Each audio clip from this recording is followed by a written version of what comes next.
اعوذ باللہ من الشیطان الرجیم بسم اللہ الرحمن الرحیم۔ شروع اللہ تبارک و تعالیٰ کے نام سے جو بڑا مہربان اور نہایت رحم کرنے والا ہے۔ حضرت علی نے فرمایا، روز صبح دو فرشتے گھر پر کیوں آتے ہیں اور وہ آ کر کیا کرتے ہیں؟ ساتھ ہی ساتھ ہم آپ کو بتانے والے ہیں ایک ایسا واقعہ جس واقعے میں دلہن کا انتقال ہو گیا، یعنی اپنی شادی والے دن ہی دلہن جو سسرال میں جانی تھی وہ قبر میں پہنچ گئی۔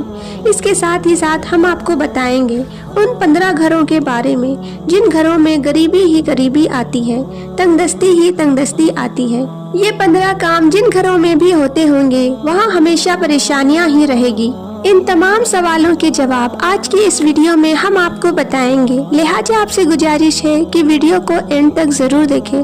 ویڈیو کو لائک اور چینل کو سبسکرائب کرتے ہوئے نوٹیفیکیشن بیل کو ضرور دبائیں تاکہ میرے سبھی آنے والے ویڈیو کی نوٹیفیکیشن آپ کو آسانی سے مل سکے۔ حضرت علی کی خدمت میں ایک شخص آ کر کہنے لگا، یا علی، دن کے آغاز میں سب سے پہلے کیا ہوتا ہے؟ تو حضرت علی نے فرمایا، اے شخص، دن کا آغاز 2 فرشتوں سے ہوتا ہے۔ ایک فرشتہ گھر گھر جا کر دعا کرتا ہے اور دوسرا فرشتہ گھر گھر جا کر التجا کرتا ہے۔ تو وہ شخص کہنے لگا، یا علی، کس بات کے لیے فرشتہ دعا کرتا ہے اور کس بات کے لیے التجا کرتا ہے؟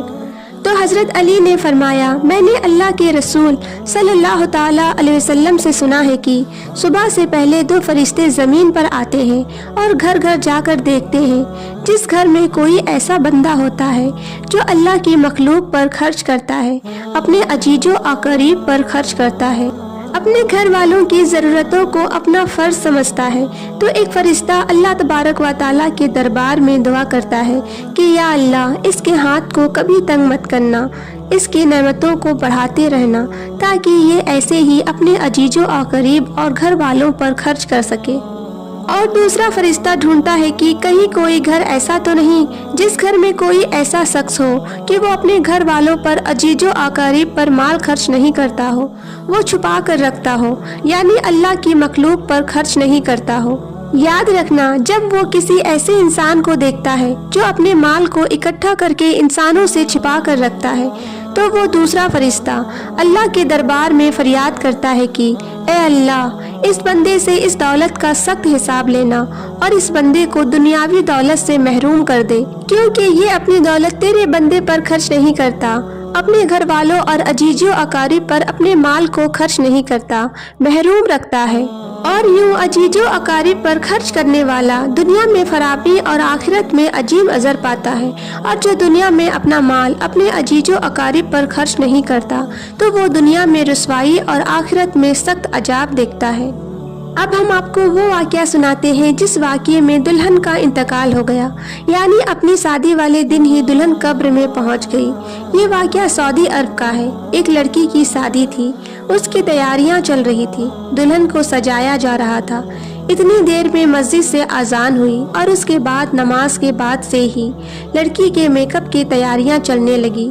اس کو ایک اچھا سا لباس پہنایا گیا اور دلہن کا سارا میک اپ کیا گیا۔ اتنی دیر میں عشاء کی اذان ہو گئی۔ جیسے ہی اس لڑکی کے کانوں میں اذان کی آواز آئی تو اس نے سوچا کہ نماز پڑھ لوں، اور اٹھی وضو کرنے کے لیے جانے لگی۔ جیسے ہی وہ وضو کرنے کے لیے چلی تو اس کی ماں نے دیکھا اور پوچھا، بیٹی کہاں جا رہی ہو؟